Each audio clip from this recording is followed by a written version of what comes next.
আজকের এই চূড়ান্ত পর্বের ফাইনাল সংসদীয় অধিবেশনে আপনাদেরকে আমন্ত্রণ জানাচ্ছি। আজ এই সংসদে আলোচনার জন্য নির্ধারিত রয়েছে এই সংসদ অস্ত্র জমা না দিয়ে সশস্ত্র গেরিলা বাহিনী তৈরি করে পুনরায় যুদ্ধ করবে। আজকে সরকারি দল হিসেবে অংশগ্রহণ করবে অ্যাসেম্বলি অব ডিবেটার্স এবং বিরোধী দল হিসেবে অংশগ্রহণ করছে বিতর্ক একটি তার্কিক সংগঠন। আজকে বিচারক প্যানেলে উপস্থিত রয়েছেন নাজমুল হুদা আজাদ, সাবেক সভাপতি সূর্য সেন বিতর্ক ধারা, জসিম উদ্দিন, সাবেক সাধারণ সম্পাদক বিজয় ৭১ হল ডিবেটিং ক্লাব, শেখ আরমান, সাবেক সভাপতি ঢাকা ইউনিভার্সিটি ডিবেটিং সোসাইটি এবং আদনান মুস্তারি, সাবেক সাধারণ সম্পাদক ঢাকা ইউনিভার্সিটি ডিবেটিং সোসাইটি। আমি স্পিকার হিসেবে দায়িত্ব পালন করছি খাদেমুল করিম ইকবাল। আমি শুরুতেই প্রস্তাবটি উত্থাপনের জন্য মাননীয় প্রধানমন্ত্রীকে ফ্লোর দিচ্ছি। যে আমাদের সময়টা হচ্ছে মুক্তিযুদ্ধ পরবর্তী একটা সময়, এবং এই সময়ের মধ্যে আমাদের হচ্ছে মুক্তিযোদ্ধাদের যে অস্ত্রগুলো ছিল সেই অস্ত্রগুলো জমা দেওয়ার একটা নির্দেশ এসেছে, এবং এর পাশাপাশি আমাদের এখানে আরেকটা কনটেক্সট হচ্ছে আমাদের যে অস্ত্রগুলো জমা দেওয়ার যে নির্দেশ এসেছে এখানে অনেকজন হচ্ছে অস্ত্রগুলো জমা দেয়নি, এবং একটা গ্রুপ হচ্ছে সেই অস্ত্রগুলো জমা না দিয়ে একটা ক্ষমতাবান গ্রুপের সাথে মিত্রবাহিনীদের সাথে মুক্তিযোদ্ধাদের মধ্যে একটা গ্রুপ একটা দল গঠন করে বা একসাথে মিলে তারা হচ্ছে লুটপাট বা মানে নিপীড়ন চালাচ্ছে মানুষজনের উপর। এই কনটেক্সট থেকে আজকে আমাদের মোশনটা হচ্ছে এই সংসদ আহাদ হিসাবে অস্ত্র জমা না দিয়ে সশস্ত্র বাহিনী তৈরি করা, মানে সশস্ত্র বাহিনী তৈরি করে পুনরায় হচ্ছে তারা একটা যুদ্ধ করবে। এই বিষয়টা বোঝার আগে আমাদেরকে বুঝতে হবে আমাদের বর্তমান কনটেক্সটটা দেখতে কিরকম। বর্তমান কনটেক্সটটা হচ্ছে আমরা পাকিস্তানের আগে 1947 সালে ব্রিটিশ থেকে আরেকবার মুক্তি পেয়েছিলাম। প্রধানমন্ত্রী, ধন্যবাদ মাননীয় স্পিকার। আজকে আমাদের বিতর্কের একটা প্রেক্ষাপটটা ছিল এরকম যে স্বাধীনতার পরবর্তী সময় চলছে এবং মুক্তিযোদ্ধাদের অস্ত্র জমাদানের জন্য একটা ঘোষণা এসেছে, এবং কিন্তু মুক্তিযোদ্ধা আহাদ দেখতে পেলেন যে জন্য তিনি মুক্তিযুদ্ধ করেছিলেন কিন্তু তার কিছুই অর্জিত হয়নি। উল্টো মুক্তিযোদ্ধাদের মধ্যেই ক্ষমতাবান একটি গ্রুপ মিত্রবাহিনীর সাথে মিলে লুটপাট এবং দমনপীড়ন চালাচ্ছে। এই প্রেক্ষাপট থেকে আমাদের আজকে বিতর্কের বিষয়টা উত্থাপন করতে যাচ্ছি, সেটি হচ্ছে এই সংসদ আহাদ হিসেবে অস্ত্র জমা না দিয়ে সশস্ত্র গেরিলা বাহিনী গঠন করে পুনরায় যুদ্ধ করবে। এই জিনিসটা বোঝার আগে আজকে আমাদেরকে প্রথমে বুঝতে হবে যে আমাদের বর্তমানে প্রেক্ষাপটটা দেখতে কিরকম। আমরা দুটা জিনিস এখানে ক্লিয়ার থাকা জরুরি। একটা হচ্ছে এটা একটা অ্যাক্টোলেন্সি ডিবেট, অর্থাৎ আমরা এখানে পুরো বিতর্কটা করবো আহাদের প্রেক্ষাপট থেকে, এবং দুই নাম্বারটা হচ্ছে আজকে আমরা এখন বর্তমানে 2026 সালে দাঁড়িয়ে নাই, আমরা এখন 1972 সালের মধ্যে দাঁড়িয়ে আছি, যেখানে কিনা আমাদের মুক্তিযুদ্ধ মাত্র শেষ হয়েছে এবং অস্ত্র জমাদানের একটা নির্দেশ এসেছে। তো এখানে কোনো ধরনের বর্তমানের বা ফিউচারিস্টিক কোনো কথাবার্তা এখানে আসবে না। কনটেক্সট নাম্বার 2 সেটা হচ্ছে আমরা এই মুক্তিযুদ্ধের মধ্যে যখন এই কনটেক্সটে দেখতে পাচ্ছি আমরা 1947 সালে আরেকবার মুক্তি পেয়েছিলাম, এবং 1947 সালে মুক্তি পাওয়ার পরও আমরা সেই অ্যাকচুয়াল যে ঔপনিবেশিক যে শাসন সেটা থেকে মুক্তি পাইনি। তার মানেটা কি? তার মানেটা হচ্ছে স্বাধীনতা মানে যে অ্যাকচুয়াল মুক্তি বা অ্যাকচুয়াল যে আমাদের মুক্তিযুদ্ধের যে গোলগুলো পূরণ হওয়া, এটা না।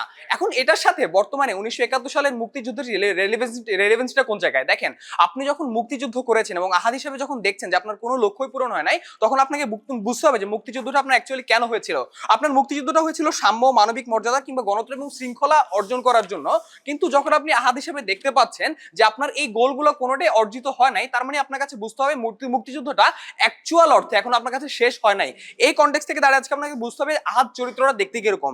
আহাদ হচ্ছে একজন যোদ্ধা ফার্স্ট অফ অল। সেকেন্ড হচ্ছে আহাদ হচ্ছে মানে আহাদের একটা গোল ছিল, গোলটা ছিল হচ্ছে দেশটাকে সংস্কার করবে, একটা শৃঙ্খলা নিয়ে আসবে দেশটার মধ্যে। এবং তৃতীয়ত ছিল সে হচ্ছে লুটপাটের অবসান করতে চেয়েছিল দেশের মধ্যে, যেগুলো কিনা পাকিস্তানি বাহিনীগুলো করছিল। এবং 4 নাম্বার হচ্ছে আহাদ এমন একটা মুক্তিযুদ্ধে অংশগ্রহণ করেছিল যেখানে তার জীবনের কোনো পরোয়া করে নাই। এটা অনেক বেশি ইম্পর্টেন্ট। কেন? কারণ সে হচ্ছে জীবনের পরোয়া যেহেতু করে নাই, তার মানে তার মধ্যে কম্প্রোমাইজ করার কোনো মেন্টালিটি তার মধ্যে নাই। যেহেতু কম্প্রোমাইজ করার কোনো মেন্টালিটি তার মধ্যে নাই, সে যদি কোনো ধরনের মানে লুটপাট বা নিপীড়ন দেখে থাকে সেগুলো কখনোই সে সহ্য করবে না। এটা আমাদের আহাদের চরিত্রের মধ্যেই একটা বৈশিষ্ট্য। এখন এখানে আপনার বুঝতে হবে যে আপনি যখন দেখছেন যে আপনার গোলগুলো ফিল আপ হয় নাই, তখন আপনার এখানে উদ্দেশ্যটা কি হইতে পারে, আপনার এখানে আপনার স্টেপগুলো কি হইতে পারে। দ্বিতীয় কথা সেটা হচ্ছে আপনার যে মিত্র বাহিনীটা ছিল আপনাদের দেশের মধ্যে পাঠানো হয়েছিল, মিত্র বাহিনীর কনটেক্সটটা দেখতে কিরকম। আমরা মনে করি মিত্র বাহিনীকে পাঠানো ছিল প্রশাসনিক একটা কমান্ড ফলো করার জন্য, এবং 2 নাম্বার হচ্ছে দেশ থেকে পাকিস্তানিদেরকে দূর করার জন্য। এখন তারা যখন পাকিস্তানিদেরকে দূর করার পরও আবার যখন হচ্ছে মানুষের সাথে মিলে অস্ত্রগুলো না দিয়ে লুটপাট চালাচ্ছে, তার মানে তারা সেই কমান্ডটা যেটা ছিল সেই কমান্ডটা ব্রেক করেছে। আর যে মোমেন্টে মিত্রবাহিনীরা কমান্ডটা ব্রেক করে, তারা হচ্ছে একটা ধরনের একটা দ্রোহিতা করেছে। তারা হইতে পারে ইন্ডিয়ার গভর্নমেন্টের যে কমান্ড সেটার সাথে একটা দ্রোহিতা করেছে বা একটা বিট্রিয়াল মূলক একটা আচরণ শো করেছে। তার মানে আমরা এখানে কখনো এটা বলতে পারবো না যে আমাদের যুদ্ধটা হচ্ছে ইন্ডিয়ার এগেনস্টে চলে যাবে, বা আমি যদি আহাদ হিসাবে যদি একটা যুদ্ধটা করি বা একটা রিভোল্ট যদি নেই, এটা কেন হচ্ছে ইন্ডিয়ার এগেনস্টে যাবে না?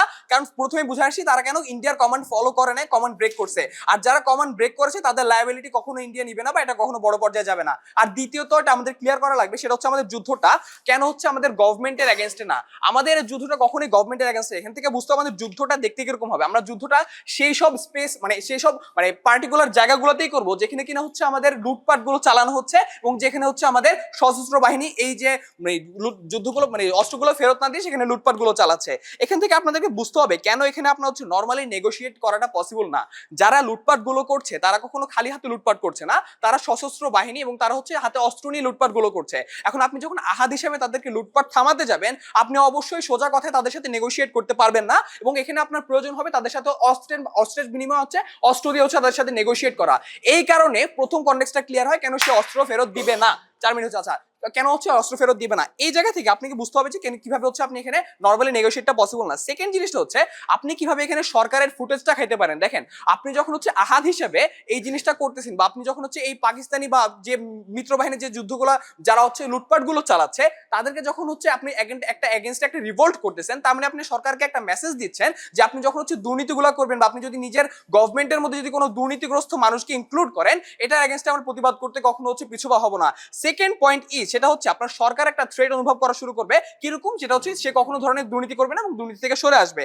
লাস্ট পয়েন্ট সেটা হচ্ছে আপনার যেহেতু তখন পর্যন্ত আপনার হচ্ছে গোলগুলো ফিল আপ হয় নাই, তখন আপনি যখন এই ধরনের প্রসেসগুলো কম্বাইন করবেন বা যখন এই প্রসেসগুলো নেবেন, স্টেপগুলো নেবেন, তখন আপনার মতো মানসিকতার যে আপনার যে আরো মুক্তিযোদ্ধাগুলো ছিল তখন তারাও ইনফ্লুয়েন্স হবে আপনার সাথে যোগ দেওয়ার, তখন আপনার গ্রুপটা আরো বৃদ্ধি পাবে, তখন আপনার জিনিসটা আরো সাকসেসফুল হওয়া শুরু করবে। এখন এখান থেকে আমাদের আহাদের পার্সপেক্টিভ থেকে তখন ডিবেটটা করি, তখন আহাদ হিসেবে দেখতে হয় তার গোল যেহেতু ফিল আপ হয় নাই, 15 সেকেন্ড চেয়ে নিচ্ছি মানুষ স্পিকার, যার গোল যেহেতু ফিল আপ হয় না, তার মানে তার গোলটা ফিল আপ করতে হবে, এবং কেন নেগোসিয়েশনের মাধ্যমে পসিবল না, অস্ত্রের বিনিময় করতে হবে, জিনিসটা এখন বুঝিয়ে দিয়ে গেলাম। কেন এটা এখনই করতে হবে, কেন লং লেন্থি করা যাবে না, সেটা আমার ডিপিএম এসে বুঝিয়ে দিয়ে যাবে। Thank you.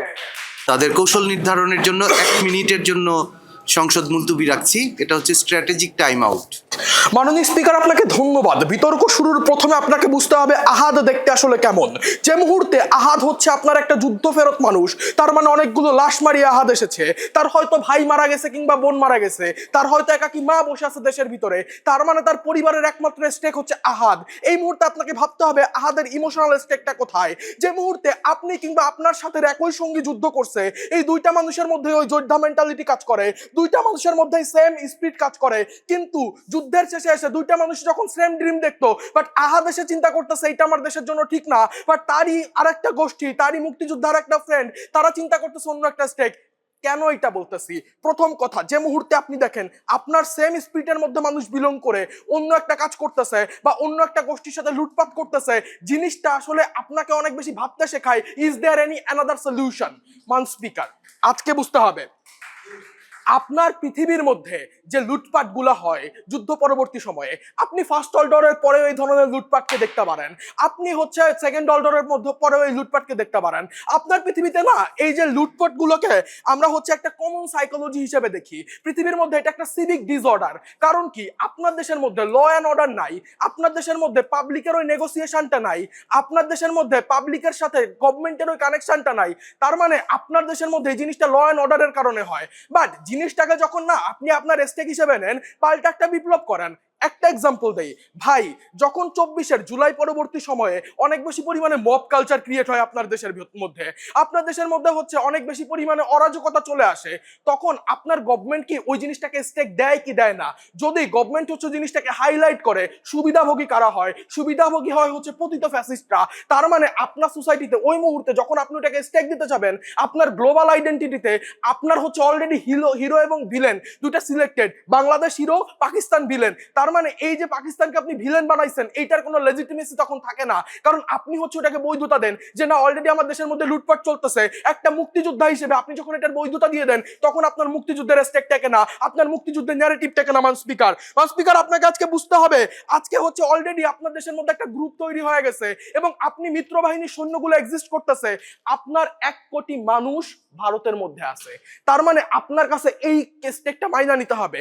তার মানে আজকে বিতর্কের মধ্যে আপনাকে দেখতে হবে যে আজকে আপনার শক্তিশালী বিপরীত গোষ্ঠীর বিরুদ্ধে আপনি যদি একটা গেরিলা বিপ্লব করেনও, আপনি কোনোদিন 100% সাকসেসফুল হইতে পারবেন না, কারণ আপনার হচ্ছে ওই জায়গায় সবচেয়ে লসের হারটা বেশি থাকবে, কারণ মিত্রবাহিনী হচ্ছে সবচেয়ে পাওয়ারফুল গোষ্ঠী হিসেবে অলরেডি এক্সিস্ট করতেছে। স্যার, তারা বলে আজকে মিত্রবাহিনী ল অ্যান্ড অর্ডার ফেল করছে। আপনার একটা আর্মি ফোর্স যখন কোন একটা যুদ্ধে যায়, তাদেরকে আপনার গভর্নমেন্ট বা আপনার যে আর্মি ফোর্স তারা হচ্ছে একটা স্বাধীনতা দিয়ে দেয়। ভাই, যুদ্ধের টাইমে কোনো ইমার্জেন্সি ডিসিশন আপনি হচ্ছে নিতে পারেন। তার মানে আজকে ওই যুদ্ধের পরবর্তী সময়ে ওই যে একটা ক্লিয়ার সাইকোলজি কাজ করে না মানুষটার মধ্যে, যে এই যুদ্ধের মধ্যে এই কাজগুলো হয়েছে, তো তখন ওই ন্যারেটিভটাকে ফিল আপ করার জন্য ওই মানুষটা ধরনের কাজ কইরা থাকে, প্রত্যেকটা সাইটেই করে। বাট জিনিসটা কখন শেষ হয় জানেন? যে মুহূর্তে আপনার দেশের মধ্যে একটা প্রপার গভর্নমেন্ট ফর্ম করে, আপনার দেশের মধ্যে ওই গভর্নমেন্টটা আসতে হয়, একটা ল আসতে হয়, ওই এনফোর্সমেন্টটা যখন পর্যন্ত না আসে, আপনি কোনোদিন ওই যুদ্ধ করে ওই জিনিসটাকে আনতে পারেন না স্যার, নিব না স্যার। তার মানে প্রথম কথা, আমরা আজকে ওই যুদ্ধে যাব না, এর কারণ হচ্ছে আমরা একটা ইউনিক ন্যারেটিভ বানাইতে পারি। 24-এর বিপ্লবের পর যেমন এনসিপি আপনাকে একটা ন্যারেটিভ দিছে যে 24-71-এর পরে ইম্পর্টেন্ট, তার মানে আপনাকে একটা ন্যারেটিভ বানাইতে হবে ভাই। আপনি 72-এর ওই টাইমে যদি ন্যারেটিভটা গ্রো করতে না পারেন, আপনার এই মুক্তিযুদ্ধ যে একটা বৈধ যুদ্ধ, মুক্তিযুদ্ধ যে আপনার জন্য স্বাধীনতার যুদ্ধ, কিংবা রাজাকাররা যে এখান থেকে বেনিফিট নিবে না, কোনো জিনিসকে আপনি হচ্ছে আইডেন্টিফাই করতে পারবেন না। তার মানে 1 নাম্বার, আপনার এই ন্যারেটিভটা আপনি ক্রিয়েট করতে পারেন না, তাদের ওইখানে মুক্তিযুদ্ধের বৈধতা দিতে পারেন না। এখন আহাদ হিসেবে জিনিসটা কেন দরকার? আহাদ হিসেবে যখন আপনি একজন মুক্তিযোদ্ধা, আপনি হচ্ছে একটা বৈধ জিনিস চাইছেন, এই মুক্তিযোদ্ধা হিসেবে আপনি দেশটাকে লং টার্মে একটা সাস্টেইন করাইতে চাইছেন, আপনার টার্গেট দেশ গঠন করা, আপনি ওই দেশটা গঠন করতে চান। যে মুহূর্তে আপনি হচ্ছে এই অস্ত্রটা জমা দেন নাই ভাই, তখন অন্য মানুষ যে অস্ত্র জমা দেয় নাই, অন্য মানুষ যে হচ্ছে অস্ত্র জমা না দিয়ে যে লুটপাট গুলা করতেছে, ওইটাকে আপনি বৈধতা দেন, কারণ তারাও অস্ত্র জমা দেয় নাই, আপনিও দেন নাই। তার মানে আপনি হচ্ছে তাদের অস্ত্র জমা দেওয়ার বৈধতা দেন। আপনার ফিউচার গভর্নমেন্ট এসে তাদেরকে প্রেসারাইজ করতে পারবে না যে আপনারা অস্ত্র দেন, যতক্ষণ না আপনি অস্ত্রটা আগে জমা দিবেন। সো আপনাকে হচ্ছে অস্ত্রটা আগে দিতে হবে। তার মানে আজকে যে মুহূর্তে হচ্ছে আপনি এই যে পাকিস্তানকে আপনি হারাইছেন, তার মানে পাকিস্তানের পোলটা আপনার কাছে নাই। সেই মুহূর্তে আপনি যখন ইন্ডিয়ার পোলের বিরুদ্ধে বা ইন্ডিয়ার মিত্রবাহিনীর বিরুদ্ধে এই ধরনের গেরিলা বিপ্লব করা শুরু করেন, তখন আপনার গ্লোবাল আইডেন্টিফিকেশন, একটা দেশ গঠনে আপনার যে রেকগনাইজেশনটা দরকার, ওই জিনিসটা আপনি কোনোদিন পান না। হয়তো আপনার মধ্যে ওই যুদ্ধ স্পিরিট গুলা থাকে, কিন্তু দিন শেষে যখন হচ্ছে আপনি আহাদ হিসেবে দেখেন যে আপনার একটা যোদ্ধার পা হারায় গেছে, কিংবা আপনি হচ্ছে আপনার বোনের উপর একটা গুলি চালানো হয়েছে, এটা যখন দেখেন, তখন শেষ করতেছি 15 সেকেন্ডে, তখন আপনি চিন্তা করেন এইখানে আমি ওই যুদ্ধটা না করলেই পারতাম, আমি বা ওই যুদ্ধটা নাই করতাম। তো ওই জায়গা থেকে আমরা বিশ্বাস করি যে আমরা কখনো ওই সার্টেন লিমিটের গেরিলা যুদ্ধে যাব না যেটা বিফল হবে। ধন্যবাদ। বিরোধী দলীয় নেতা প্রথমত যেটা বলার চেষ্টা করে সেটা হচ্ছে যে আপনি মুক্তিযুদ্ধ পরবর্তী সময়ে লুটপাট হওয়ার পরে যদি কখনো ওই জায়গায় সশস্ত্র প্রতিরোধ ক্রিয়েট করেন, যেই প্রবলেমটা হবে আপনি আসলে মুক্তিযুদ্ধের ন্যারেটিভটা ভেঙে যান। আমরা বিশ্বাস করি এই মানুষজনগুলা মুক্তিযুদ্ধের আগে এই সাধারণ জনগণগুলা যখন দেখে আসছে আমাদের সাথে বৈষম্য করা হয়েছে পাকিস্তানি সরকারের মাধ্যমে, এবং আমাদেরকে অলওয়েজ বলা হয়েছে মুক্তিযুদ্ধের মাধ্যমে আমরা মুক্তি পাবো, পরবর্তীতে আমাদেরকে আবার লুটপাট করা হয়। এই মানুষজনগুলা কখনো মুক্তিযুদ্ধের ন্যারেটিভটা ফিলই করতে পারে না যখন আপনি লুটপাট অলরেডি করতেছেন। তার মানে কি, আপনার দেশের ভিতরে যখন লুটপাট চলতে থাকে লম্বা সময়ের ভিতরে, বাইরের কান্ট্রিগুলো দেখতে পারে এই দেশের পরে, এই দেশে মুক্তিযুদ্ধ হওয়ার পরে লুটপাট জিনিসটা চলমান ছিল। তার মানে মুক্তিযুদ্ধ যে সফল ছিল না, এটা আপনার ওয়ার্ল্ডে স্টিল এক্সিস্ট করে, 1 নাম্বার কথা। 2 নাম্বার কথা, তারা বলার চেষ্টা করে মিত্র বাহিনী যেখানে আসলে এখানে অ্যালাইন করে, আপনি তাদের সাথে কখনো প্রতিরোধ করে তাদের সাথে আপনি কখনো মিলাইতে পারবেন না, আপনার সক্ষমতা নাই। প্রথম কথা, এই মিত্র বাহিনীকে কখনো ভারত বলে না যে তুমি ওইখানে গিয়ে গ্রামে গঞ্জে লুটপাট করো। তার মানে কি, তার মানে এই মিত্র বাহিনীর মধ্যে থেকে যেই মানুষগুলো মুক্তি বাহিনীর সাথে মিলে লুটপাট করতেছে এরা বিচ্ছিন্নবাদী গোষ্ঠী। তার মানে এদের কাছে পুরা মিলিটারি পাওয়ারটা কখনোই থাকে না, 1 নাম্বার কথা। 2, লাস্টলে তারা বলার চেষ্টা করে যে ভাই দেখেন, আমরা যদি কখনো অস্ত্র জমা না দেই, আহাদ অস্ত্র জমা না দিলে ওরাও তো অস্ত্র জমা দিবে না। এইটাই হচ্ছে আমাদের জন্য একটা স্কেপ ওয়ে। আমরা যখন অস্ত্র জমা দিব না, তখন সরকার ফিল করতে শুরু করবে যে আমি অস্ত্র জমা দেওয়ার ঘোষণা দেওয়ার পরেও কেন তারা অস্ত্র জমা দিল না। তখন সরকার আপনার কনসার্নটা জানতে চাবে, আপনি সরকারের কাছ থেকে ফুটেজটা নিতে পারেন, আপনি সরকারকে ডিরেক্ট মেসেজ দিতে পারেন এই যে সমস্যা, এই জন্য আমি আমার এই অস্ত্রগুলো জমা দিচ্ছি না, মানে সরকারের কাছে প্রবলেমটা আপনি আইডেন্টিফাই করে দেন। লাস্টলি তারা বলার চেষ্টা করে ভাই দেখেন আহাদ তো লম্বা একটা সময় ধরে যুদ্ধ করছে, সে যুদ্ধে যায় দেখছে যুদ্ধে তার যে ফ্রেন্ডটা ছিল, তার যে বন্ধু তার সাথে যুদ্ধ করছিল, সে এখন লুটপাট করতেছে। তার মানে আমি তার সাথে কখনো আসলে ডিরেক্ট যুদ্ধে যাইতে পারবো না, তার সাথে আমি নেগোশিয়েট করব। আপনি যখন মুক্তিযুদ্ধে থাকেন, আপনি মুক্তিযুদ্ধে যখন পাকিস্তানি হানাদারকে মারেন, তখন আপনি হ্যাঁ, অর্ডারটা বলেন। তিনি আমাদেরকে বলার চেষ্টা করছেন আমরা বলে গেছি যে আমরা ডিরেক্ট যুদ্ধে যাব না, আমরা এমন কোনো কথা বলি নাই। আমাদের পয়েন্টটা এমন ছিল যে আমরা হচ্ছে এইখানে তাদের স্পিরিটের সাথে কম্পেয়ার করে আমরা হচ্ছে এটাকে চিন্তা করব যে আমরা এটা করব কিনা। ডিরেক্ট যুদ্ধে যাওয়ার কোনো কথা আমরা করি না। আপনার কোনো বক্তব্য আছে এক্ষেত্রে? উনি আমার স্পিচটা প্রপারলি শুনেন নাই। আমি যেটা বলছি তার ভাষ্য মতে যখন আহাদ দেখবে তার বন্ধু লুটপাট করতেছে, সে ডিরেক্ট যুদ্ধে যাবে না, তার সাথে নেগোসিয়েট করার চেষ্টা করবে। তার ভাষ্য মতে এই কথাটা সে বলছে, সেটা আমি বলার চেষ্টা করছি। বিরোধ নেই। উনি যেহেতু আপনার বক্তব্য মেনেই নিয়েছেন, আমার মনে হয় যে এটি আপাতত স্থগিত থাকুক, পরে সিদ্ধান্ত দিব। আরেকটু উনি বলুক। তার মানে তিনি যেটা বলার চেষ্টা করেন যে আহাদ যখন লুটপাট করতে দেখে তার বন্ধুরা, যেই বন্ধুরা মুক্তিযুদ্ধ করছিল, আহাদ তার সাথে আসলে ওই যে ইমোশনাল বার্ডেনের জন্য কখনো ডিরেক্টলি প্রতিরোধ যুদ্ধ করতে পারে না। কিন্তু বুঝার চেষ্টা হবে আহাদের মেন্টালিটিটা কিরকম। সে যখন মুক্তিযুদ্ধের সময় পাকিস্তানি হানাদারকে মারে, কখনো তার ভিতরে না ইমোশনাল বার্ডেন ক্রিয়েট হয় না, কারণ সে তার মানুষের জন্য লড়াই করে। সে যখন যুদ্ধ পরবর্তী সময় দেখে তার ওই ফ্রেন্ড মানুষের উপরে লুটপাট করতেছে, ওই মুক্তিযুদ্ধের ফ্রেন্ডকে সে ডাবল ফেস মনে করতে শুরু করে, সে বিশ্বাসঘাতক করতে মনে করতে শুরু করে। তার মানে তার প্রতি ওই ইমোশনাল বার্ডেনের জায়গাটা কখনো থাকে না, অ্যাটলিস্ট আহাদের মতো এই মানুষটার। ডিবেটটা আমরা কোন জায়গায় করি? এক নাম্বার কথা, আপনার বোঝা উচিত মুক্তিযুদ্ধ পরবর্তীকালীন সময়ে আপনার দেশের ভিতরে প্রশাসনিক কাঠামোটা এখন অনেক বেশি ভঙ্গুর। তার মানে এক্সাক্ট এই মোমেন্টে যারা আসলে এই অন্যায় বা দুর্নীতি বা লুটপাট গুলা করতেছে, এই মানুষগুলার পরবর্তীতে আসলে কখনো এখানে ল এনফোর্সমেন্ট নাই, পুলিশ নাই। তার মানে কি? তার মানে পরবর্তীকালে এই জায়গার ভিতরে যদি আপনি কোনো ল এনফোর্সারদেরকে না আনতে পারেন, যারা লুটপাট করতেছে এরা পরবর্তীতে সরকারের কিছু দুর্নীতিগ্রস্ত মানুষের চেয়ে নিবে বসেন, মানে দুর্নীতিগ্রস্ত কিছু মানুষের শেল্টার পাবে, এবং পরবর্তীতে যদি আপনার সরকার দুর্নীতিগ্রস্ত হয়ে পড়ে, সেটা আপনি পরবর্তীতে কোনো মিটিগেট করতে পারবেন না। প্রশ্ন,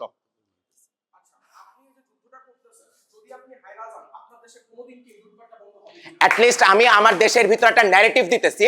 আমার দেশের সরকার যেখানে জানতো না লুটপাট চলতেছে, আমার দেশের সরকার অ্যাটলিস্ট জানতে পারে যে আমার দেশের ভিতরে একটা রিভল্ট কমিউনিটি ক্রিয়েট হইতেছে জাস্ট বিকজ অফ আমি আমার দেশের মানুষকে লুটপাট থেকে বাঁচাইতে পারতেছি না। আমাদের ওয়ার্ল্ড এই জায়গা থেকে অনেক বেশি বেটার। এখন কথা হচ্ছে সশস্ত্র যুদ্ধটা আপনার ইম্পর্টেন্ট কেন? এক নাম্বার কথা, আপনার দেশের ভিতরে মাত্র যুদ্ধ শেষ হয়েছে, আপনি পলিটিক্যালি কখনো মুভমেন্ট করতে পারেন না, রাইট? আপনি কোনো পলিটিক্যাল নেগোসিয়েশন ক্রিয়েট করতে পারেন না, অর্থাৎ সশস্ত্রভাবে বিদ্রোহ ছাড়া আপনার কোনো বয়ে থাকে না।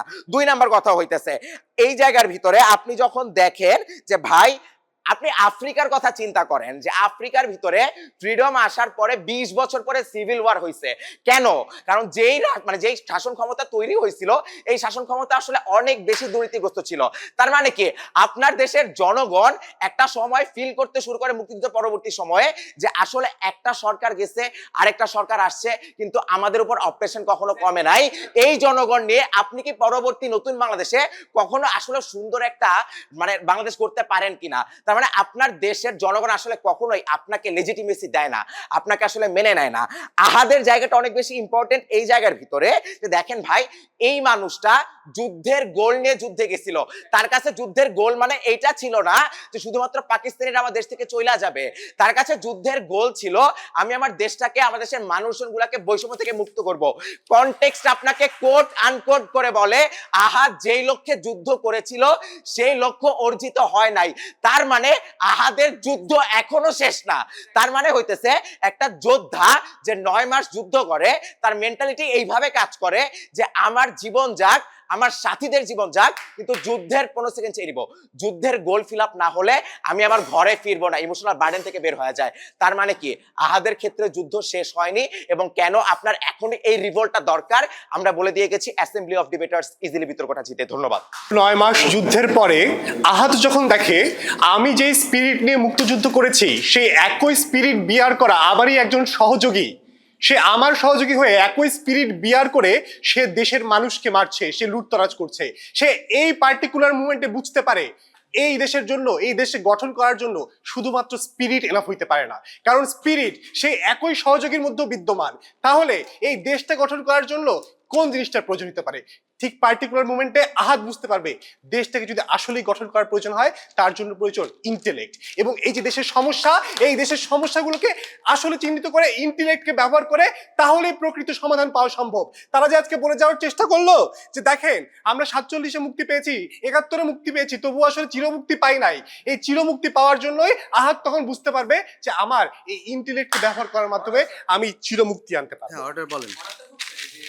তারা হচ্ছে যুদ্ধের বিকল্প হিসেবে যে ইন্টেলেক্টটাকে দাঁড় করাচ্ছে, যে এলো থেকে আসে, লিডার থেকে আসে না, এটা জেলোকে ইন্টেলেক্ট একটা স্ট্যাম্প পয়েন্ট শুরু থেকে আমরা পাইনি যেমন বিকল্পের রিবেটালটা দিবে। ওনারা কোনো কোনো ধরনের ফ্রেমওয়ার্ক তৈরি করে দেয় নাই, আপনাদের সংজ্ঞা তারা গ্রহণ করেছে।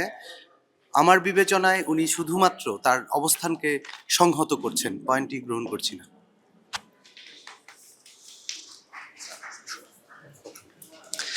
তারপরে দেখেন তারা কি বলার চেষ্টা করলো, যে যেই যৌথ বাহিনী আপনার দেশে লুটতরাজ করছে তারা একটা কমান্ডকে ব্রেক করার মাধ্যমে আসলে লুটতরাজ করছে। বাট জিনিস আসলে কেমন ফাংশন করে দেখেন, একটা দেশের সেনাবাহিনী যখন একটা দেশের মধ্যে যুদ্ধ করে তাকে ইনস্ট্যান্স ডিসিশন নেওয়ার আসলে কিছু পাওয়ার দেওয়া থাকে, যে ফিল্ডে যুদ্ধ করার জন্য তুমি হচ্ছে কিছু কেসের উপর বেসিস করে তুমি ইনস্ট্যান্ট কিছু ডিসিশন নিতে পারো। তারা দেখবে যে যৌথ বাহিনী হচ্ছে এই দেশের মানুষগুলোর উপর লুটতরাজ করতেছে, তারা কিন্তু প্রথমে বাংলাদেশের সাথে কন্ট্যাক্ট করবে না, তারা কন্ট্যাক্ট করবে সেই যৌথ বাহিনীর সাথে, এবং যৌথ বাহিনী আপনাকে যা বুঝাবে তারা সেটাই আসলে মিন করবে। এইভাবে এই মেসেজটার মাধ্যমে এবং এই প্রসিডিউরের মাধ্যমে তারা আলটিমেটলি বাংলাদেশের যে মেসেজটা যে তারা আসলে লুটতরাজ করতেছে এই জিনিসটাকে বুঝবে না, তারা বুঝবে কি এই যে বাংলাদেশের মানুষেরা বা এই যে মুক্তিযোদ্ধারা তারা হচ্ছে আমার যৌথ বাহিনীর উপর আক্রমণ চালাচ্ছে। এবং যখন ভারত এই মনে করবে যে আমার যৌথ বাহিনীর উপর বাংলাদেশের মুক্তিযোদ্ধারা আক্রমণ করতেছে, তার ফলে কি সমস্যা হবে দেখেন।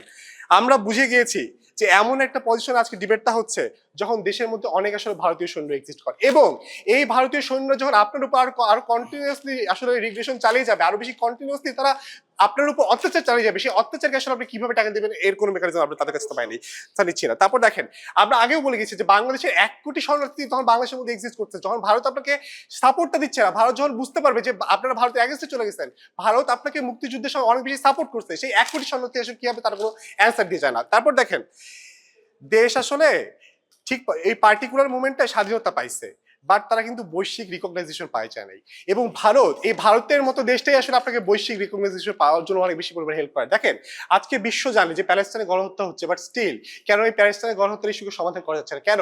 তার কারণটা হচ্ছে এই প্যালেস্টাইনের জন্য এই ভারতের মতো বা রাশিয়ার মতো এই ধরনের বড় কোনো সুপার পাওয়ার নাই, এবং এই ধরনের বড় কোনো পাওয়ারকে আপনি যখন মিস করে দিবেন, এই যে বাংলাদেশের জন্য এই মুভমেন্টে সবচেয়ে গুরুত্বপূর্ণ যে জিনিসটা হওয়ার কথা ছিল সেটা হচ্ছে একটা গ্লোবাল রিকগনিশন পাওয়া। এই গ্লোবাল রিকগনিশন আপনি আসলে কখন ম্যানেজ করতে সমর্থ হবেন স্যার নিচ্ছি না। তারপর দেখেন আজকে আমাদের পয়েন্টগুলো কি ছিল, যে দেশের মুক্তিযুদ্ধের স্বীকৃতির জন্য এই জিনিসটা আসলে কেন অনেক বেশি গুরুত্বপূর্ণ হয়ে দাঁড়ায়। দেখেন মুক্তিযুদ্ধটা জাস্ট কেবলমাত্র শেষ হয়েছে, এবং এই 9 মাস মুক্তিযুদ্ধের পরে আপনি কিন্তু আসলে জানেন না যে এই যে রাজাকার আলবদর বাহিনী যে আসলে যুদ্ধ করেছে তারা কি আসলে আপনাকে মারতেছে নাকি তারা আসলে কেবলমাত্র পাকিস্তানের অখণ্ডতার জন্য কাজ করতেছিল। অর্থাৎ এই যে মুক্তিযুদ্ধের যে একটা স্ট্রং ন্যারেটিভ, যে মুক্তিযুদ্ধ আসলে কেন হয়েছিল বা এই স্ট্রং ন্যারেটিভটা কিন্তু আসলে আপনি এস্টাবলিশ করতে পারেন নাই, এবং যখন একজন মুক্তিযোদ্ধা হয়ে আপনি আপনার সহযোদ্ধাদের এগেইনস্টে আসলে লড়বেন তখন এই ন্যারেটিভটা কিভাবে আসলে অনেক বেশি উইক হয়ে যায় আমরা দেখিয়ে যাওয়ার চেষ্টা করি। আমরা যেমন দেখেন বলে যাওয়ার চেষ্টা করতেছি যে এই যে নিচ্ছি না পোস্ট জুলাই পজিশনে আসলে আমরা কি দেখতে পাই, দেশের মধ্যে হচ্ছে মব জাস্টিস, এক্সট্রিমিজম এই ধরনের প্রবলেমগুলো এক্সিস্ট করে, বাট স্টিল কেন হচ্ছে আমাদের ইন্টারিম গভর্নমেন্ট এই প্রবলেমগুলোকে আসলে অ্যাড্রেস করতেছে না? তার কারণ তারা জানে যে এই প্রবলেমগুলোকে অ্যাড্রেস করলে সবচেয়ে বেশি লাভ পাবে আসলে আওয়ামী লীগ সরকার। ঠিক এই পার্টিকুলার মোমেন্টে আহাদ যখন এই তার ইন্টেলেকচুয়াল অ্যাবিলিটি ইউজ করে যখন সে বুঝতে পারতো যে আমি যদি এই আমার মুক্তিযোদ্ধাদের সহযোগীদের এগেইনস্টে আমি যদি যুদ্ধ করি তাহলে আলটিমেট লাভ সে পাকিস্তান পাবে, সে রাজাকার আলবদর বাহিনী পাবে, এবং এই পজিশন থেকে তারা এই যুদ্ধে সশস্ত্র যুদ্ধে কখনো লিপ্ত হবে না। দিচ্ছেন যে আমি অস্ত্র না দিই, তারা অস্ত্র না দেওয়ার আসলে একটা এখতিয়ার রাখতে পারে, আপনি তাদের অস্ত্রগুলো আসলে কিভাবে নেবেন? আমাদের ওয়ার্ল্ডে আসলে তাদের অস্ত্র নেওয়ার আমরা একটা মেকানিজম দেখা যেতে পারে আপনাকে, যে আমরা আগে অস্ত্র দিব, তারপর একটা স্ট্রং গভর্নমেন্ট আসবে, এই যে সিভিক ডিসঅর্ডার কাটা একটা স্ট্রং গভর্নমেন্ট আসবে, এবং এই গভর্নমেন্টটা আমরা যেহেতু অস্ত্র দিছি তাদের কাছ থেকেও একটা অস্ত্র নেওয়া তাদের কাছে লেজিটিমেসি থাকবে। Thank you. বৈশ্বিক স্বীকৃতি সেটা সুবিধা পাবেন না, আপনার পাকিস্তান এখান থেকে সুবিধা নিবে এই চিন্তাগুলোর দ্বারা। আপনি যখন মুক্তিযোদ্ধাদের দ্বারা হওয়া লুটপাটকে, মিত্রবাহিনীর দ্বারা হওয়া লুটপাটকে, অন্যায় অত্যাচারকে আপনি দায় মুক্তি দিতে থাকেন, তখন আপনার রাষ্ট্রটার আর কোনো লিগাসি থাকে না। তখন যে রাষ্ট্রটি তৈরি হয় সেটা আসলে একটি ব্যানানা স্টেট বা একটা পাপেট স্টেট হিসেবে তৈরি হয়, যেটা আপনার মুক্তিযুদ্ধের যে চেতনা সেটার সাথে যায় না। মানুষ স্পিকার দেখুন তারা সিভিক ডিসঅর্ডারের কথা বলছেন, মানুষ স্পিকার এটা কোনো সিভিক ডিসঅর্ডারই না, বরং এটি একটি পরিকল্পিত লুটপাট, যে লুটপাটটা চলতেছে আরেকটি ভিন্ন বাহিনী এবং মুক্তিযোদ্ধাদের কিছু সদস্য দ্বারা যারা আপনার রাষ্ট্রে একটি পলিটিক্যাল, একটি মিলিটারি এবং একটি অর্থনৈতিক মনোপলি সৃষ্টি করতে চাচ্ছে। মাসপিকে তারা সরকারের কথা বলছে যে একটা সরকার গভর্নমেন্ট তৈরি হবে, কিন্তু আমরা মনে করি এই যে গভর্নমেন্টই তৈরি হতে যাচ্ছে সেই গভর্নমেন্ট নিয়ন্ত্রণ করবে ওই দেশের ওই মনোপলি যারা আপনার পুরো রাষ্ট্রটিকে নিয়ন্ত্রণ করে ফেলবে। ফলে ওই সরকারের পক্ষে কখনোই আপনার রাষ্ট্রের ওই মুক্তিগুলো, জনগণের যে মুক্তি, জনগণের যে আকাঙ্ক্ষা, সেটা পূরণ করা সম্ভব হবে না। বরং ওই সরকার কি করবে, আপনার দুর্নীতিকে, স্বজনপ্রীতিকে, এটা তাদের এন্টার ফ্রেমওয়ার্ককে কোনোভাবে লঙ্ঘন করেননি, তিনি তার বক্তব্যে উদাহরণ হিসেবে এনেছেন, এটা আনতে পারেন, নিতে পারছি না। তাহলে দেখুন মানুষ স্পিকার, যে মুক্তিযুদ্ধের চেতনাটা কি, মুক্তিযুদ্ধের চেতনা সবচেয়ে বড় হচ্ছে অর্থনৈতিক, সামাজিক, রাজনৈতিক মুক্তি, আপনার সার্বভৌমত্বের মুক্তি। কিন্তু আপনি যখন একটি দেশের থেকে সহানুভূতি নেওয়ার জন্য, একটি দেশের আদর্শকে মেনে নেওয়ার জন্য, বা একটি দেশের থেকে ভালো হয়ে থাকার ধারণাটাকে আপনি গ্রহণ করছেন এবং একটি রাজনৈতিক দল বা একটি রাজনৈতিক গোষ্ঠীর মনোবলিটা স্বীকার করছেন, তাহলে কি হবে, একটি আপনার ওই রাষ্ট্রটি একটি রাজনৈতিক দলের কাছে আবদ্ধ হয়ে যাবে, ওই রাষ্ট্রটি একটি রাজনৈতিক দলের আন্ডারে চলে আসবে বা ওই দেশের ধারণাটিকে গ্রহণ করে ফেলবে। ফলে আপনি না কখনো অর্থনৈতিক মুক্তি পাবেন, না কখনো সামাজিক মুক্তি পাবেন, না কখনো রাজনৈতিক মুক্তি পাবেন, যেটা আহাদের অ্যাক্টর লেন্স থেকে আহাদকে বেশি ব্যথিত করে। অর্থাৎ আহাদ কি চেয়েছে, ব্রিটিশ পরবর্তী সময়ে, পাকিস্তান পরবর্তী সময়ে আহাদ একটি স্বাধীন সার্বভৌম রাষ্ট্র চেয়েছে। যে স্বাধীন সার্বভৌম রাষ্ট্রটি কেমন হয়, যে স্বাধীন সার্বভৌম রাষ্ট্রটি বহুদলীয় গণতন্ত্রকে ধারণ করে, যে স্বাধীন সার্বভৌম রাষ্ট্রটি হয় নিজের ডিসিশনকে নিজে নিতে পেরে। কিন্তু আপনি যখন দেখতেছেন যে আপনার ওই গোষ্ঠীটি, ওই দলটি বা ওই মানুষগুলো আপনার এই পুরো সিস্টেমকে নিয়ন্ত্রণ করতে পারছে এবং তার বিপরীতে আপনি কোনো চেক অ্যান্ড ব্যালেন্স তৈরি করতে পারছেন না, তাদের আন্ডারে আপনি সবকিছু গ্রহণ করছেন, তখন কি হচ্ছে মানুষ স্পিকার, আরো বেশি ব্যথিত হয় যে স্বাধীনতার কল্পনা সে করেছে সেই স্বাধীনতাটি আজকে আসলে বাস্তবে অর্জিত হয় নাই। যখন সেই স্বাধীনতাটি অর্জিত হয় নাই, তখন আহাদ কি চিন্তা করবে। আমাদের বিরোধী দলের নেতা যখন বললেন যে আহাদ অনেক রক্ত দেখেছে, ভাই বোনের লাশ দেখেছে, এরপরও দেখেছে যে যখন দেখলো যে স্বাধীনতা ঠিক আসে নাই, তখন তার মনে হবে যে এই বিপ্লবটা অসম্পূর্ণ, এই যুদ্ধটা অসম্পূর্ণ, তাহলে এই যুদ্ধটা আপনার চালিয়ে নিয়ে যেতে হবে। কতদূর চালিয়ে নিয়ে যেতে হবে, যতদিন না পর্যন্ত আপনার এই দেশটি পরিপূর্ণরূপে স্বাধীন হচ্ছে। পরিপূর্ণভাবে স্বাধীন মানে কি, যখন কোনো গোষ্ঠীর আন্ডারে আপনি থাকবেন না। ওই যে বিভিন্ন দল, ওই যে বিভিন্ন গোষ্ঠী যারা শক্তিশালী হয়ে গেছে এবং তারা সবকিছু দখল করে নিয়েছে, যারা হচ্ছে আপনার ওই যে একটি দেশের আন্ডারে চলে আসছে, তখন তাদের ওই নিয়ন্ত্রণ থেকে বের হওয়ার চেষ্টা করবেন মান স্পিকার। তাহলে আপনি দেখুন যে অ্যাক্টর লেন্সের যে ধারণা, আরেকটি জিনিস মানুষকে দেখুন, বৈশ্বিক স্বীকৃতির কথাটা, এই বৈশ্বিক ধারণাটা কেন ওই অ্যাক্টর লেন্সে খাটে না মান স্পিকার।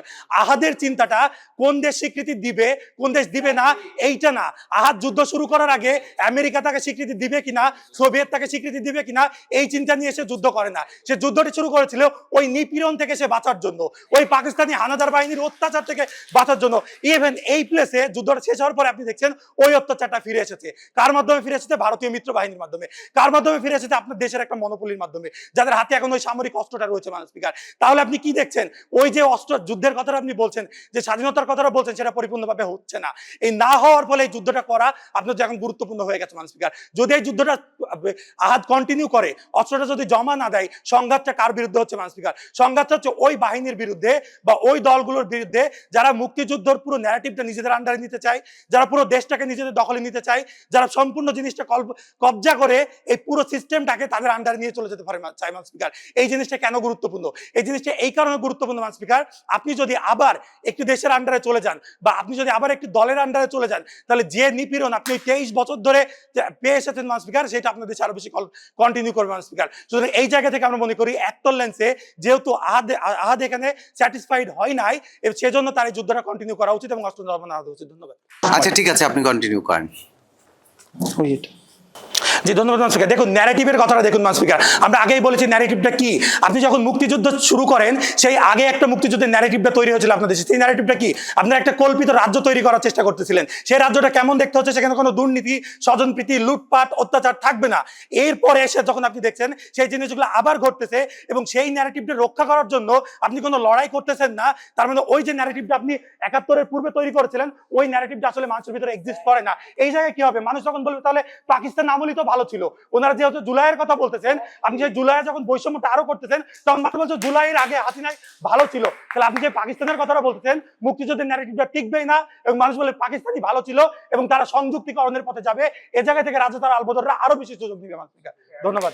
আপনি আপনার সময়কেও পুরোপুরি কাজে লাগিয়েছেন। আমরা বিরোধী দলের সংসদ সদস্যের বক্তব্য শুনবো। ওয়ার্ল্ডে তারা যে ন্যারেটিভ সেট করে যাওয়ার কথা বলে এবং তারা যে আহাদের লেন্সটা দেখায় যাওয়ার চেষ্টা করে, সেটা আসলে স্ববিরোধী। দেখুন মাস স্পিকার, প্রথমতই আসি, তারা হচ্ছে শুরুতে এসে বলে যে এখানে কোনো ফিউচারিস্টিক আলাপ আলোচনা করা যাবে না। দেখেন মাস স্পিকার, তারা বলে গেছে যে আহাদ হচ্ছে আজকে দেশ গঠন করতে চায়, আহাদ হচ্ছে আজকে গণতন্ত্র চায়, আহাদ হচ্ছে আজকে শৃঙ্খলা চায়। মাস স্পিকার দেখেন, আজকে যখন আপনি এই তিনটা জিনিস চাচ্ছেন, তাদের ওয়ার্ল্ডে তারা এটা প্রিচ করার চেষ্টা করতেছে যে এটার একমাত্র ওয়ে হচ্ছে যুদ্ধ করা। মাস স্পিকার, আমি তাদের কাছ থেকে এরকম কোনো ধরনের মেকানিজম বা কোনো ধরনের পলিসি পাই নাই যে কিভাবে তারা এটা বলতে পারে যে এই যে যুদ্ধ করার মাধ্যমে যে আমার দেশে গণতন্ত্র শৃঙ্খলা এগুলো ফেরত আসবে, কিংবা এই যে গণতন্ত্র শৃঙ্খলা আনার জন্য আমি যে সশস্ত্র গেরিরা যুদ্ধ করে যে আমি এটাকে একটা লং টার্ম সাস্টেনেবিলিটি দিতে পারবো, সেই ধরনের কোনো মেকানিজম দিয়ে যেতে পারে না। মাস স্পিকার দেখুন, তাদের থেকে কথা আসে যে আজকে হচ্ছে হচ্ছে দেশ গড়তে, লুটতরাজ বন্ধ করতে, শৃঙ্খলা আনতে। মাস স্পিকার দেখেন, আপনার আজকে বুঝতে হবে যে আজকে আহাদও একজন মুক্তিযোদ্ধা ছিল এবং মিত্র বাহিনীর সাথে যারা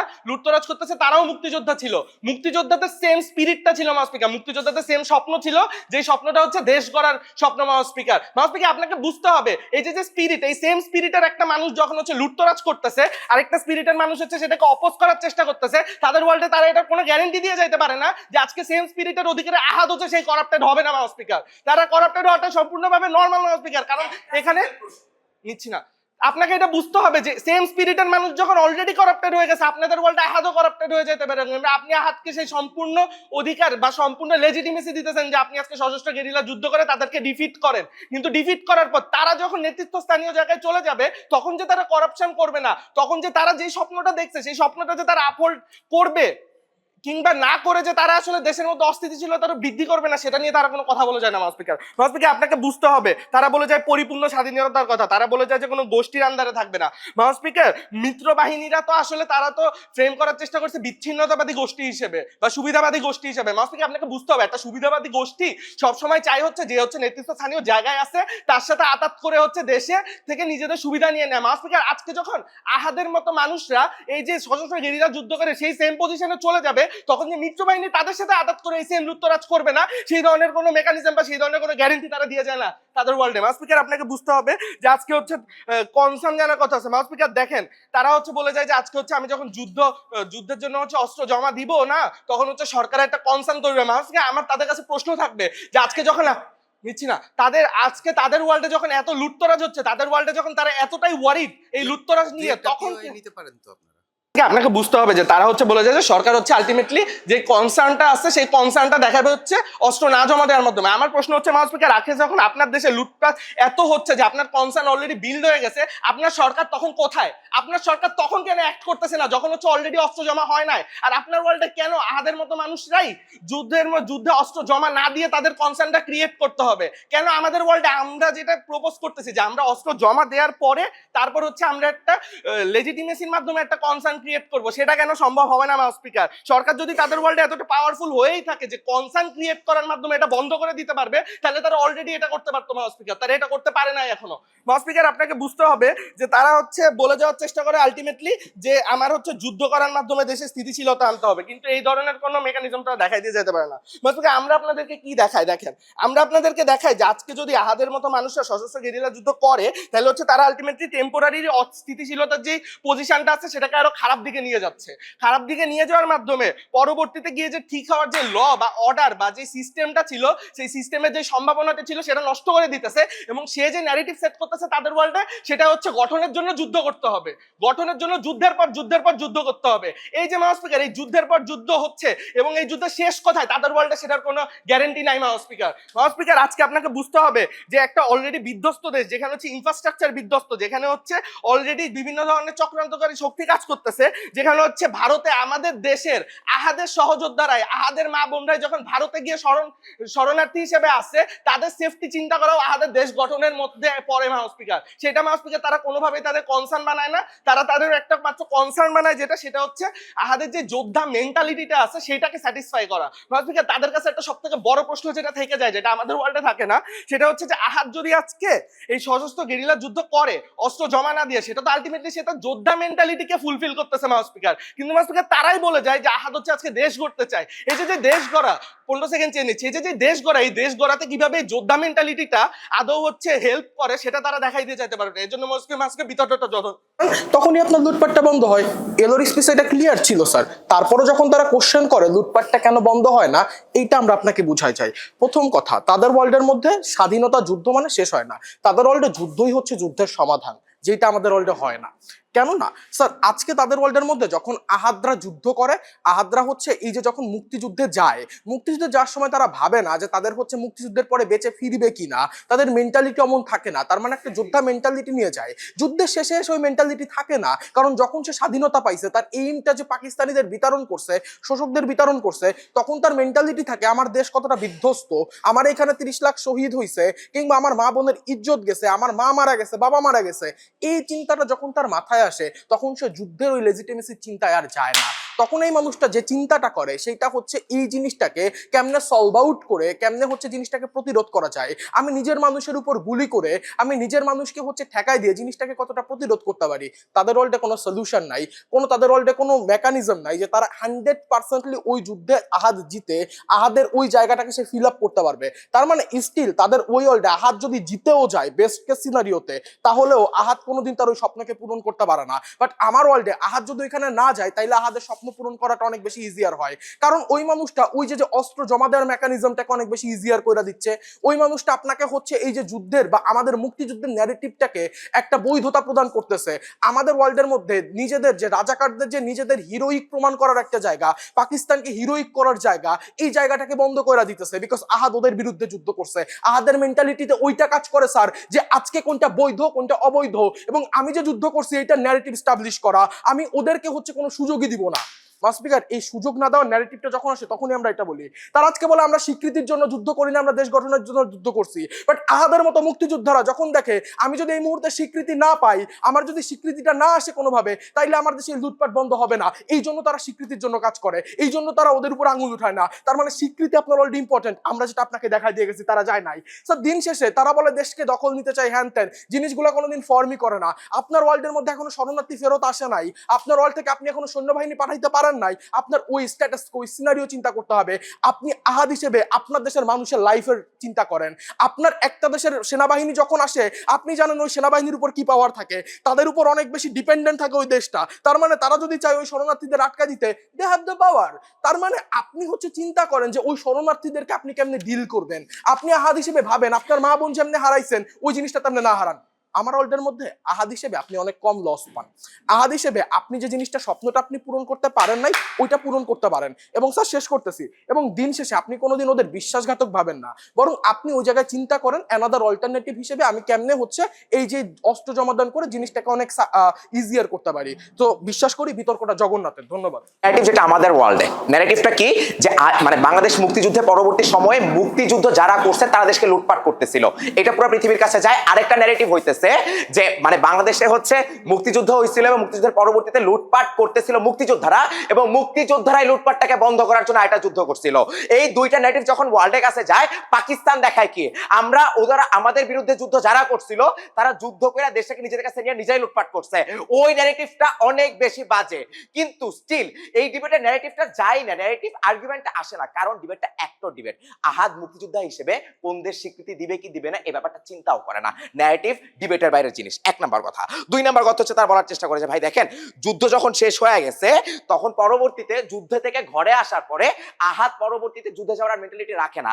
আমি আপনাকে খুব ভালো মতো বুঝাই দিয়ে গেছি যে আহাদের কাছে যুদ্ধটা কেন শুধুমাত্র পাকিস্তান থেকে আলাদা হওয়া না, রেদার যুদ্ধের গোলটা অর্জন হওয়া ছিল, অর্থাৎ যুদ্ধের যে স্যাটিসফ্যাকশন সেটা এখনো আহাদ পায় নাই।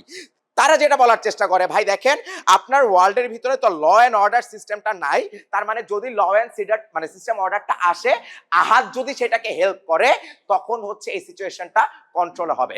কথা হচ্ছে আমরা ফ্রেমিং করে আপনাকে ভালো মতো বুঝাই দেওয়া যায় আপনার দেশের প্রশাসনিক টোটালি ভঙ্গুর একটা অবস্থায়, আপনার দেশের সরকার এখনো জানে না কোত্থেকে শুরু করতে হবে। এইখানে যে এত বড় ম্যাসাকার হচ্ছে, এইটা আপনি সরকারের কাছে নিয়ে যাওয়ার জন্য অ্যাটলিস্ট এই যুদ্ধে বা সশস্ত্র বিদ্রোহটা ক্রিয়েট করতেছেন। আমরা কখনো বলি নাই আহাদ ডিরেক্টলি সরকারের বিরোধিতা করে। তার মানে কি, যদি সরকার কখনো এই প্রবলেমের মিটিগেশন করতে পারে, আহাদের তো সশস্ত্র যুদ্ধ করার কোনো ডিবেটই থাকে না। তাদের হুইপ এসে কিছু কথা বলার চেষ্টা করে। এক নাম্বার কথা যে ভাই দেখেন, আপনি অস্ত্র দিলে তারাও অস্ত্র জমা দিয়ে যাবে। ভুল কথা। মিত্র বাহিনী অর্থাৎ ভারতের মিলিটারি কখনো বাংলাদেশে অস্ত্র জমা দিবে না। তার মানে কি, তাদের কাছে অস্ত্র থেকে যাবে। যদি তাদের কাছে অস্ত্র থেকে যায়, মুক্তি বাহিনী তাদের অস্ত্র নিয়ে পরবর্তীতে লুটপাট কন্ট্রোল করতে পারে। এক নাম্বার। দুই নাম্বার কথা হইতেছে, আমরা বিলিভ করি যখন আহাদ অস্ত্র জমা দিবে না, এটা ডিরেক্টলি ওই ফুটেজটা নেওয়া সরকারের কাছে। যতক্ষণ না পর্যন্ত তুমি আমার দেশের মানুষকে মুক্তি দিচ্ছ, আমি আমার যুদ্ধ চালায় যাব। এইটা অনেক বেশি ইম্পর্টেন্ট। তারা ডিপিএম থেকে যে লেয়ারটা টানার চেষ্টা করে সেটা হচ্ছে, দেখেন আমার মুক্তিযুদ্ধ বন্ধু যে আমার স্পিরিটটা নিয়ে মুক্তিযুদ্ধ করছিল, সে তো এখন খারাপ কাজ করতেছে। তার মানে তার সাথে যুদ্ধ করে আমি তাকে কোনো ঠিক করতে পারবো না। তাকে আমি ইন্টেলেক্ট করব, তাকে আমি বুঝাবো। যেই মানুষটা এরকম অসহায়দের উপরে সশস্ত্র লুটপাট, আমি আবার বলি সশস্ত্র লুটপাট করে, তাকে আপনি কিভাবে ইন্টেলেকচুয়াল ওয়েতে বুঝাবেন? সে কি কখনো বুঝবে কিনা অনেক বড় প্রশ্ন। তারা যেটা বলার চেষ্টা করে পুরো ডিবেটের ভিতরে, মিত্র বাহিনী কখনো সরকারের সাথে আসলে কথা বলবে না। তার মানে কি, মিত্র বাহিনী ডিরেক্টলি হচ্ছে আহাদকে অ্যাটাক করবে। যদি ওয়ার্স্ট কেস সিনারিওতে আমরা ধরেও নেই যে আহাদ তাদের সাথে যুদ্ধে মারাও যাবে, বাট তারপরেও যেহেতু এইটা একটা অ্যাক্টর ডিবেট এবং এখানে অ্যাক্টর স্যাটিসফ্যাকশন সবচেয়ে বেশি ইম্পর্টেন্ট, আহাদ মেরে গেলেও তার গোলটা অ্যাটলিস্ট ফিল আপ হয়, সে শেষ পর্যন্ত যুদ্ধ করছিল। ধন্যবাদ। 1972 সালের কত তারিখে বাংলাদেশ থেকে ব্যাক করে গিয়েছিল? মার্চ মাসে। তাহলে এটা তোমরা জানো, তাই না? আর তোমরা জানো?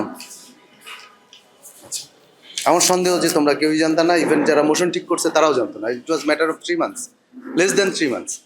তার মধ্যে নতুন একটা যুদ্ধের প্রয়োজনীয়তা তৈরি হয়েছে এবং দুইটা ওয়ার্ল্ড তৈরি হয়েছে। বেসিক্যালি ওয়ার্ল্ড, রিয়েল ওয়ার্ল্ড কিন্তু একটা। যদিও তখন ভার্চুয়াল ওয়ার্ল্ডের কোনো অস্তিত্ব ছিল না সেইভাবে, একাডেমিক্যালি বা থিওরিটিক্যালি চিন্তা মধ্যে থাকতে পারে, কিন্তু সেই ভার্চুয়াল দুনিয়ার বাইরে রিয়েল ওয়ার্ল্ড সবসময় একটাই থাকে। কাজে সরকারি দল যদি তার মতো একটা কল্পিত পৃথিবীতে নিজের জীবনাচরণ যাপন করে, বিরোধী দল যদি করে, তাহলে সাধারণ মানুষ যারা এখানে বসে আছে তাদের কি হবে? জাজমেন্ট যারা করলেন আমার সঙ্গে, নাজমুল হুদা আজাদ, জসিমউদ্দিন শের, খারমান এবং আদনান মুস্তারি, আমাদের একটা বিপদ ছিল, ইনক্লুডিং মি, যে এই বিপদটা ওনাদের ছিল না। আমি যদি ওখানে থাকতাম, আমি কয়েকবারই এখান থেকে উঠে চলে যেতাম, বাইরে যায় একটু খোঁজ গল্প করে আবার আসতাম। কিন্তু এখানে উঠলে তোমাদের কথার মাঝখানে আর যাওয়া যায় না। কারণ দুইটা জিনিস শুধু বলবো সিনিয়র ডিবেটার হিসেবে, সেটা হচ্ছে যে আমি যে ডিবেট করছি ওনাদের অনেক কাজ আছে। আইসা এখানে বসে আছে কেন? অনেক কাজ আছে। কারো মেয়েদের হলের সামনে যাওয়ার কথা, কারো টিউশনিতে যাওয়ার কথা, কারো রুমে রেস্ট নেওয়ার কথা, কারো পরীক্ষা আছে। তোমার আমার পেঁচাল শোনার জন্য এই ছেলেগুলো আইসা, এই মেয়ের আইসা কেন বসে থাকবে? কারণ তুমি যখন ডিবেটার দাবি করছো, তখন তুমি অন্যদের চাইতে একটু সুন্দর করে কথা বলবা। তোমার বডি ল্যাঙ্গুয়েজটা, মানে বস্তিতে যারা থাকে তাদেরকে আমি আন্ডারমাইন করতে চাই না, কিন্তু তাদের জীবন যেহেতু যুদ্ধ শুরু হয় ঘুমানোর থেকে শুরু করে আর ওটার থেকে শুরু করে, যে সোবার অ্যাটিটিউড এইখানে আমার তোমার পক্ষে করা সম্ভব, বাঁচার স্বার্থে তাদের পক্ষে করা সম্ভব না। কাজে ওইখানে যে চিত্র দেখা যায় সেটা যদি আমি এইখানে দেখি বিতর্কের মঞ্চে, তাহলে তোমার বিতর্কিত হওয়ার দরকার নাই। আমি 1992 সাল থেকে বিতর্ক করি, বিতর্কের সঙ্গে আছি, তোমাদের অনেকের জন্ম হয় নাই। চ্যাম্পিয়ন দল বিতর্ক একটি তার্কিক সংগঠন।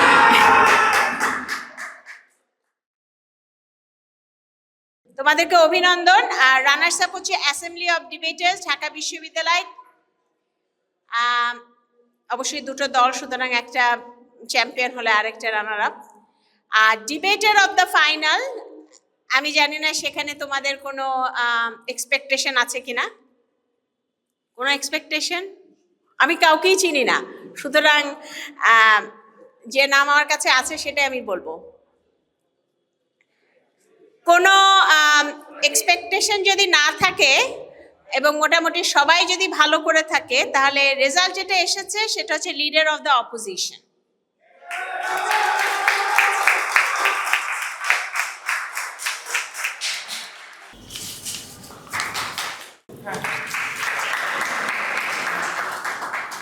আমাদের আসলে হলের 6 বছর পর চ্যাম্পিয়ন ট্রফি, তো এটা আসলে আমাদের জন্য স্পেশাল। অ্যান্ড আমরা হচ্ছে যেহেতু আমাদেরও প্রথম ট্রফি চ্যাম্পিয়ন হিসেবে, সো অবভিয়াসলি একটা স্পেশাল ট্রফি। আর যেহেতু আনবিটেন ভাবে আসছি, সো দ্যাটস মানে অন্য একটা মাত্রা দিছে আসলে আমাদেরকে। আমরা আসলে প্রথম রাউন্ড থেকেই আসলে জিতে আসছি, বাট আমাদের কাছে না মানে খানিক খানিক সময় মনে হচ্ছিল যে আমরা হেরে যাচ্ছি। বাট সেমিফাইনালে হচ্ছে অনেক ওয়েটিং করতে হলো। বাট ডিবেটের মোশনগুলো খুব কমপ্লেক্স, এখন মনে হয় দুই দলই জিতবে। বাট ওই জায়গা থেকে যে জিতে আসছি, ওই যে এক একটা রাউন্ড জেতা মনে হচ্ছে এক একটা সমুদ্র পার করা, এই জিনিসটা আসলে মানে খুব চ্যালেঞ্জিং। বাট তারপর আমরা আসলে উতরে গেছি, এটা আসলে সৃষ্টিকর্তার কৃপা, ছাড়া সম্ভব না। সবকিছু মিলে আমাদের আসলে বেশ ভালোই লেগেছে, কারণ এখানে খাবার দাবারটা ভালো ছিল, দ্যাটস এ থিং। মানে আমরা ফেস্টিভ্যাল তো খাবার খুঁজি আগে, তো এরপরে ওয়েদারটা ভালো, জাজ প্যানেল ভালো। অ্যান্ড ইউনিক থিং ছিল হচ্ছে প্রত্যেকটা ভেন্যু আসলে এক একটা জাজের নামে ছিল, যারা অ্যালাম নাই আগের বিতার্কিক। সো এই ইউনিকনেসটা আবার ওই জাজই আমাদের জাজ করতেছেন। এবং ফাইনালে হচ্ছে আপনারা দেখলেন 92 সালের এক বড় ভাই, উনি হচ্ছে আমাদের চেয়ার ছিলেন। তো এই যে আমরা যে আমাদের প্রত্যাশিত জায়গাগুলোকে পেলাম, এখানে ওভারঅল একটা চমৎকার আয়োজন আমার মনে হয়, বা আমাদের মনে হয় আর কি। আয়োজকদের জন্য বার্তা থাকবে, ষষ্ঠ বিতর্ক উৎসব যেন 100তম হয়, বাংলাদেশের বিজয়কে যেন আমরা এভাবে রাঙাতে পারি। লাস্টে আমরা যে মুক্তিযুদ্ধের চেতনায় একটা বিতর্ক করেছি, এই চেতনাকে যেন আমরা ধরে রাখতে পারি। এই 24-এর গণ অভ্যুত্থানের পরে এসে একটি নতুন বাংলাদেশ বিনির্মাণে এমন একটা যে বিতর্ক উৎসব, এটা আসলে আমাদের মনকে যে ইফেক্ট করে, নতুন চিন্তাকে নিয়ে আসে, এটাকে যেন তারা প্রভাবিত করে নিয়ে যায় এবং সামনে এগিয়ে নিয়ে যায়, এই প্রত্যাশাই থাকবে তাদের কাছে আমাদের।